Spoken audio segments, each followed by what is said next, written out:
Sekarang saya akan minta untuk seseorang mengadakan survei. Untuk itu mari kita berdoa semoga apa yang dikatakan oleh dia semuanya bisa berjalan dengan lancar, bermanfaat untuk kita dan ada faedahnya untuk negara, bangsa. Ini ya. Oke? Silakan calon toh. Saya maksud Anda? Ya, kita berdoa untuk Anda. Anda tidak perlu berdoa sedalam itu karena saya hanya akan memberikan data yang sederhana. Ringan berarti. Ringan. Ya. Saya bicara tentang yang tadi bersifat mistis ya. Iya. Banyak menunjukkan data bahwa orang yang pengen kaya datang ke dukun. Itu ternyata data saya mengatakan orang yang pengen kaya datang ke dukun itu 100% ke dukun dan 100% kecewa. Dukun itu adalah pekerjaan, profesi. Iya. Profesi dia lakukan untuk menghasilkan kaya, supaya kaya. Dukunnya sendiri pengen kaya dengan bekerja. Iya. Lah ini orang datang pengen kaya ke tempat orang yang juga pengen kaya sebagai dukun. Pasti Anda bingung. Enggak, saya bingung. Coba Anda ke dukun. Nggak usah. Saya bisa menangkap. Nggak bakalan bisa, Pak. Dukunnya aja mau kaya dia bekerja sebagai dukun. Kok kita datang pengen kaya kok datang ke dukun? Harusnya kan bekerja. Dukun itu sebenarnya memberi contoh pada kita. Kalau kamu pengen kaya, bekerjalah. Tapi tahu nggak?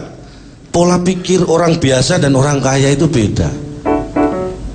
Belum, ini saya belum tahu ya, saya jelaskan. Moga-moga ilmu ya untuk kita ya. Ya ini ilmu. Iya. Orang kaya itu takut menjadi orang biasa. Orang biasa tidak takut menjadi kaya. Beda banget. Bedanya apa dalam melihat uang? Itu secara nominal sama buat siapapun. Tetapi buat orang kaya, uang itu dilihat secara logis, pakai logika. Tapi kalau orang biasa melihat uang itu secara emosional. Akhirnya apa? How you get it and how you spend it mempengaruhi itu. Iya. Bagaimana Anda mendapatkan uang dan bagaimana Anda memanfaatkan uang itu. Kalau Anda melihat secara logika, Anda akan mendapatkan dengan berlogika. Mengeluarkan juga ada logikanya. Tapi kalau Anda melihat secara emosional, terjadilah kedukun. Memperolehnya secara emosional. Nanti benar menggunakanmu secara emosional. Ini yang harus kita rubah perlahan pada masyarakat kita. Yang dibilang benar ya Pak. Ini benar ini. Iya benar. Sebentar. Dari tadi saya benar. Iya benar Pak. Benar. Jangan-jangan ini bukan saya. Calon tong. Ya. Itu yang dibilang uang setan dimakan setan, maksudnya emosional itu. Yang tadi emosional itu, iya. Ini bukan perkara uang setan dan jadi emosional itu artinya tidak berlogika. Terus bagaimana kita melatih supaya mental kita terbiasa menjadi orang kaya? Ini saya kasih tips bagi Anda, terutama Anda Budi. Anda pengen jadi orang kaya? Bagus. Kalau Anda pengen jadi orang kaya, bagus. Jangan selama ini cuma kaya orang aja kan. Tolong dengarkan baik-baik. Ini tipsnya ya. Kebiasaan yang harus kita lakukan supaya kita menjadi orang kaya. Yang pertama, Anda tahu nggak? Kebiasaan membaca minimal 30 menit per hari itu adalah kebiasaan mencetak menjadi orang kaya. Data saya mengatakan membaca 30 menit per hari itu sama dengan membaca setengah jam per hari. Ya, ini luar biasa. Pak, otaknya udah mulai rembes lagi nih Pak nih. Nah, 80% orang yang membaca 30 menit per hari. Ya, 80% orang yang membaca 30 menit per hari. 30 menit per hari, dia punya sisa waktu 23 jam 30 menit dalam sehari. Iyalah, mulai kayaknya nih Udah mulai kebuka tambalan ini kayaknya Pak ini Pak. Tolong dipahami. Iya. Apa yang dilakukan selama 23 jam 30 menit setelah dia membaca 30 menit? Nah, Anda harus tidur minimal 6 jam sehari. Artinya sisanya adalah 17 jam 30 menit. Apa yang Anda lakukan selama 17 jam 30 menit? Aktivitas atau makan atau terserah, bebas. Iya, makanya. Tapi modalilah itu dengan 30 menit membaca minimal per hari. Karena perbandingannya adalah ya, orang dewasa yang menganggur itu 75% tidak suka membaca. Saya tanya pada Budianto, Anda suka membaca? Gimana baca? Nah, Menulis saja tidak bisa, Om. Itulah. 75 orang dewasa yang menganggur itu, 75% itu tidak suka membaca. Dan 25% suka membaca. Tapi lebih suka menganggur. Loh gimana? Loh iya.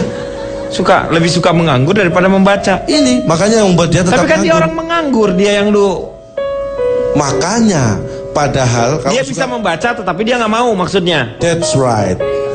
Ya, udah. Kemudian tips yang kedua, bangun. Ini penting. Kebiasaan bangun itu penting. Biasakan bangun setelah tidur. Ini penting sekali. Lo mau mati terus. Ini penting loh. Jangan menyepelekan loh. Jangan sampai Anda tidur terus lupa bangun loh. Ini penting. Mengawali kekayaan, kalau Anda nggak bangun nggak bisa. Bangun setelah tidur itu penting. Tapi kuncinya bukan di situ. Bukan. Tapi orang kaya kebiasaannya itu bangun 3 jam sebelum melakukan aktivitas kerja. Misalnya Anda kerja jam berapa? Jam 9. Anda minim bangun harus jam 6. Ya? Iya, bangun jam 6. Karena ini data saya, 44% orang kaya itu bangun justru di atas 3 jam.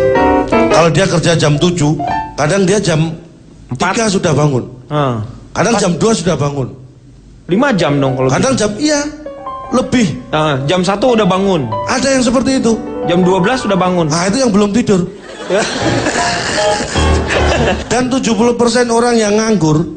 Nah, kayak Budi ini, tolong dipraktekkan omongan saya ini benar apa enggak. 70% orang yang nganggur tuh belum bangun saat orang lain sudah bekerja. Benar nggak? Ketika orang lain bekerja, apa yang Anda lakukan? Bangun. Sudah bangun atau belum? Orang lain kerja, Anda sudah bangun apa belum? Belum. Tuh kan? Iya benar. Nganggur. Iya. Saya tahu persis. Karena saya tahu persis. Kok tahu persis? Karena saya tidur di sebelahnya dia.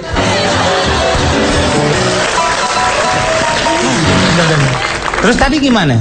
Udah bangun? Kalau sudah bangun Anda beraktivitas.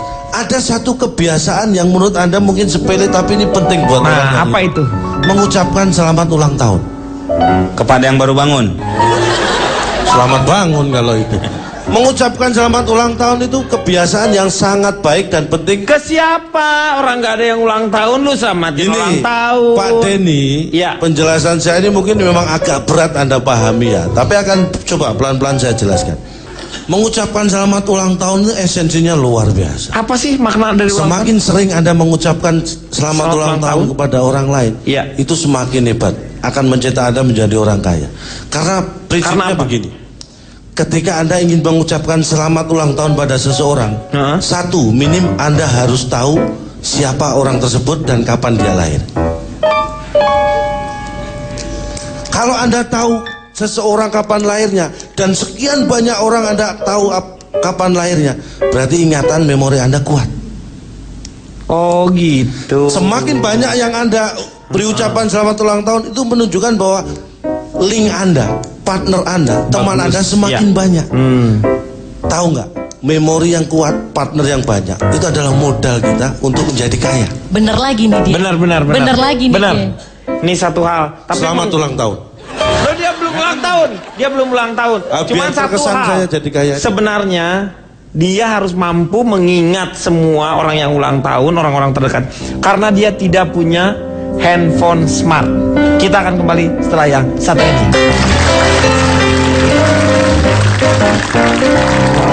Mengatasi masalah tanpa solusi.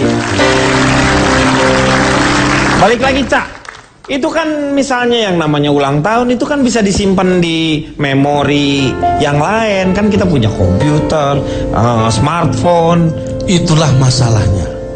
Masalahnya apa? Saya nggak punya. Iya, makanya kamu tapi akhirnya itu membentuk memori saya untuk mengingat ulang tahun orang lain. Kita memilih pasangan itu penting loh buat hidup Anda. Iya, supaya kita lancar. Saya itu dulu tahun 90 saya penghasilan per bulan sudah 15 juta. Tapi kenapa sampai sekarang saya belum kaya? Nah, itu kenapa? Karena waktu itu memang baru rencana saya. Loh, sebulan 15 juta. Tapi itu masih rencana. Iya, kalau Anda punya rencana, Anda punya harapan menjadi orang kaya. Iya. Kalau rencana saja tidak punya, wow. Anda tahu pemain hebat sepak bola Zinedine Zidane? Tahu. Itu era tahun 90-an. Iya, Prancis lah pokoknya. Anda tahu David Beckham? Tahu. Berarti Anda suka bola. Terus apa hubungannya? Karena saya ini penggemar Real Madrid. Oke, terserah Anda mau Real Madrid atau apa. Tapi kalau Anda suka sepak bola, suka olahraga terutama sepak bola, ini termasuk cara kaya tanpa berbau mistis. Nah itu kayak gimana? Saya lakukan. Saya penggila bola. Saya hanya mengumpulkan dana dari teman-teman. Dia klub mana yang dijago, dia yang dijago. Jangan berjudi loh ya, nggak boleh berjudi. Jangan judi lu, udah judi itu. Tuh, saya kan hanya mengumpulkan, yang judi kan mereka. Sama, lu tuh gimana sih? Lu itu juga judi. Komeng. Nggak bisa dong judi. Judi sama itu, Meng. Nggak beda itu. Iya nggak beda. Lu tidur situ tuh, gue bakar lo. Ini apaan, Meng? Lu tidur situ, gue nyalain lo. Panas. Coba pegang Pak nih. Panas, Pak. Panas apa sih lu? Panas lu muka gede gitu. Panas, Meng. Apa sih lu? Malu lu badan gede.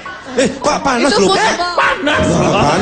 Coba saya pengen dengar apa yang disampaikan Komeng. Meng, Apaan lo? lu setuju nggak cara-cara orang? Kesannya tahu bagaimana cara menjadi orang kaya. Ya, jadi Sebenarnya ada yang lebih hebat lagi soal kekayaan instan itu. iya instan. Kebanyakan kan kita lewat jalan jalur mistis yang terjadi. Karena kalau misalnya resiko yang seperti Boris katakan itu lebih resikonya tinggi, kayak jambret, kayak rampok itu kan. Iya sebenarnya ya sekarang sudah hitungannya era milenium Pak ya. Tapi Iya. saya betul-betul melihat kejadian itu memang ada gitu Pak. Gimana caranya sih itu? Ya seperti teman saya.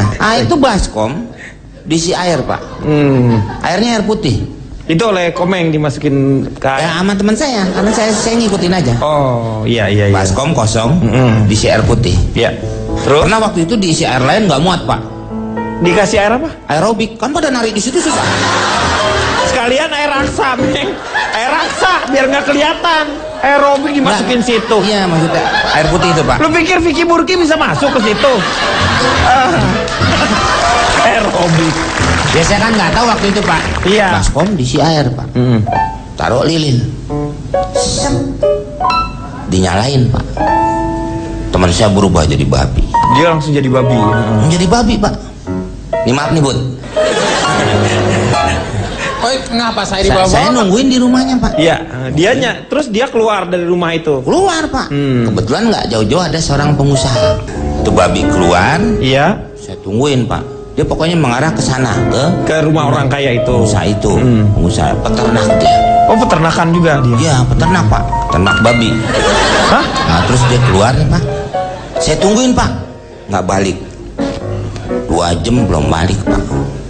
Lama banget. Hampir mau pagi sebelum subuh jam 4 baru dia balik Pak. Rambutnya udah basah. Saya minta dong duit Pak. Ini duitnya. Duit pala lo katanya.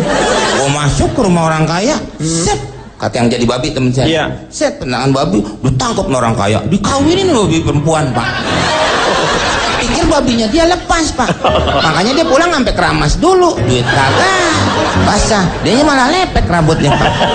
Itu kadang-kadang Pak. Itu sial dia ya. Iya. Iya. Udah mau ke gunung. Saya ikut ke gunung. Ma orangnya sopan banget Pak. Ke gunung aja permisi izin dulu. Ini dulu. Naik Pak. Mau nemuin gua di situ tempat pesugihan Pak. Ngantri nih Pak. Antri udah masuk nih kan. Orang ngantri masuk satu-satu. Keluar. Sedih tampangnya Pak. Giran teman saya nih. Masuk. Masuk.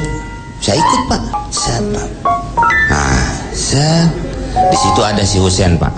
Si Husen kok siapa si Husen itu? Itu yang suka nungguin keramat-keramat. Kuncen. Kuncen ya Husen. Kamu kalau nggak ngerti itu tanya.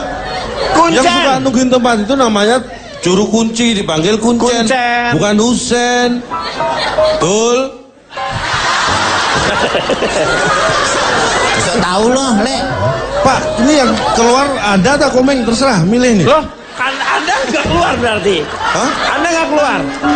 Loh, jasnya saya atau Komeng gitu yang keluar gitu ngomongnya bukan? Ya ngapain Pak? Orang saya tadi cerita, saya selama ini nganggur, di sini kerja kok malah keluar. Iya benar. Makanya pilihannya Anda atau Komeng yang keluar nih? Nggak usah, kita di sini aja. Kalau mendingan kita tiga-tiganya keluar biar orang pada merhatiin siapa yang kejang duluan.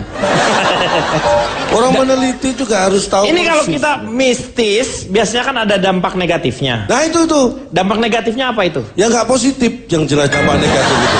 Diuraikan dong, diuraikan. Nah gini. Nanti tapi ya, kita akan lihat dampak negatifnya seperti apa setelah yang satu ini. Tanpa solusi. Kita lanjutkan kembali dengan efek negatif dari hal-hal mistis. Kalau kita misalnya mau cepat kaya. Ini, silakan. Efeknya apa aja? Cak. Kita fokus saja pada mencari pesugihannya. Ya, pesugihan. Negatifnya adalah satu, wasting time. Membuang-buang waktu karena ketidakpastian. Kemudian juga ribet. Itu unsur yang bisa saya jelaskan. Karena dalam pesugihan itu ada perjanjian dengan setan. Iya. Anda bisa bayangkan, kita janjian dengan orang saja kadang-kadang kecewa, nggak datang-datang, apalagi dengan setan. Ada janjian dengan setan, dia kelihatan nggak? Iya. Wasting time, sia-sia. Kadang-kadang dia sudah datang, kita nggak tahu. Dia sudah pulang, kadang-kadang kita nggak tahu. Itu kan wasting time, buang waktu. Yang berikutnya adalah kontrak yang tidak jelas. Anda tahu, ada tumbal, ada umur yang dikontrakkan itu terjadi pada pesugihan. Biasanya orang yang pesugihan itu kadang-kadang tumbalnya anak sendiri Pak. Iya betul. Jadi anaknya waktu itu setahun yang lalu itu kelas 6 SD. Iya. Sekarang perempuan. Sekarang Ditumbalkan kelas 1 SMP. Ya, itu bukan tunggal, itu bukan tumbal Pak, itu naik kelas. Dia naik kelas. Tapi Anda harus tahu. Harus tahu apa? Dia memang kelas 1 SMP. Iya tapi kakaknya kelas 3 SMA. Ya wajar, lu tumbalnya di mana? Tumbal ametung. Tumbal ametung. Oh tunggul itu. Yang ditumbalkan adiknya yang paling kecil Pak. Lu ngapain cerita kakak-kakaknya lah? Lu biar Anda tahu silsilah keluarganya. Gak usah. Gak usah. Lu kirimin ke gua fotokopi kartu keluarganya nih Pak. Nih gitu. Jadi gua langsung tahu adeknya nih. Nih Pak, ini nih adeknya, ini yang ditumbalin. Ngapain gua harus tahu kakaknya 3 SMA? Saya takutnya kalau saya jelaskan nanti Anda tanya kakaknya kelas berapa gitu. Udah ngalah dong, Bapak udah emosi. Udah cerita langsung ke yang adeknya. Adiknya, ini yang saya bilang yang jadi tumbal itu adiknya. Mulai ini Pak nih, masa mulai. bayangkan, ini kan baru melahirkan tetangga saya itu. Masa anaknya yang paling kecil, Iya. umur 4 bulan, belum bisa ngomong. Anak kecil itu wajar, 4 bulan belum bisa ngomong. Apa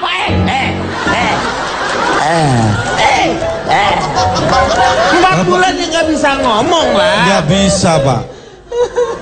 Anak saya itu waktu umur 4 bulan itu sudah bisa ngomong. Pintu kereta baru 2 hari udah bisa ngomong. Ya Pintu kereta. ampun, anak saya itu lahir 13 Desember Iya. tahun 98. 98. Nah ketika bulan Maret Iya, 99, dia kan 4 bulan Iya, 4 usianya, bulan. lebih dari setahunnya. Dia bisa ngomong sudah.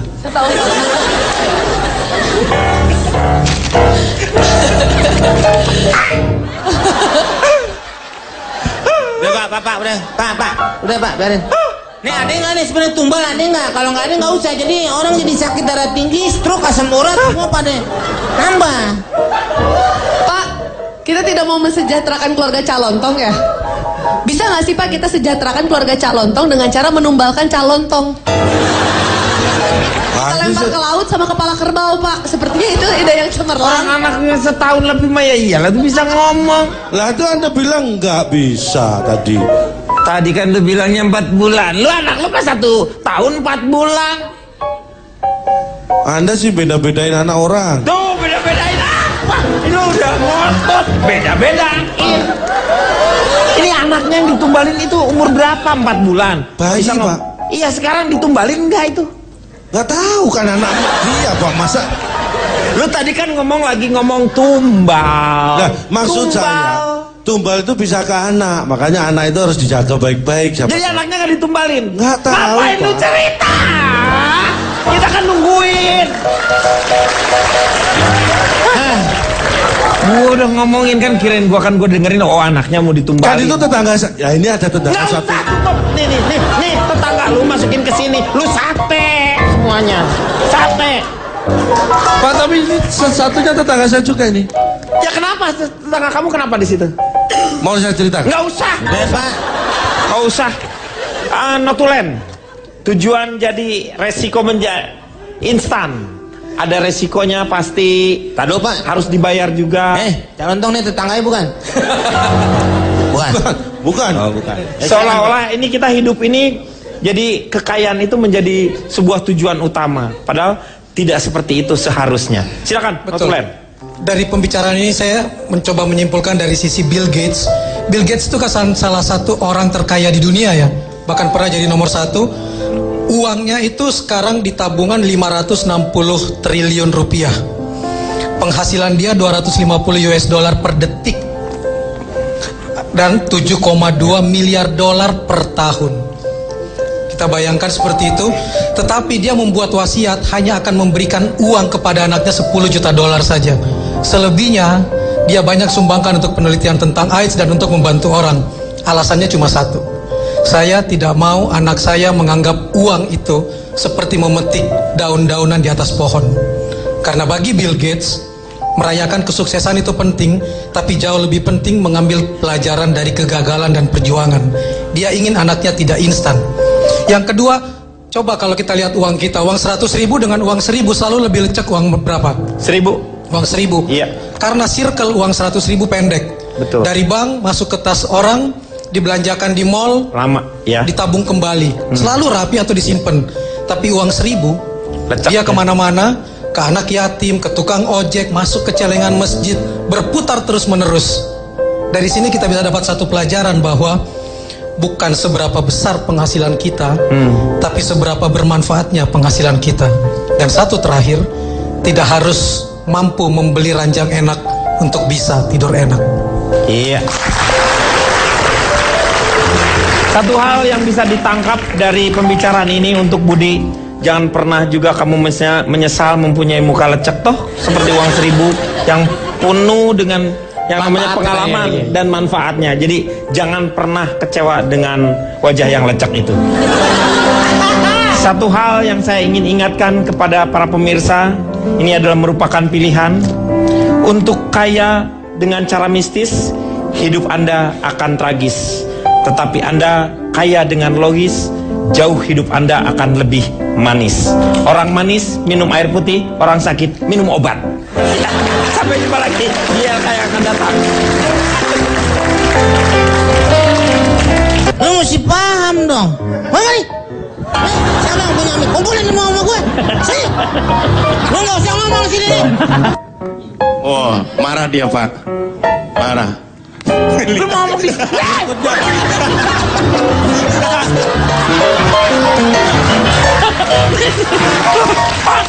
Neng,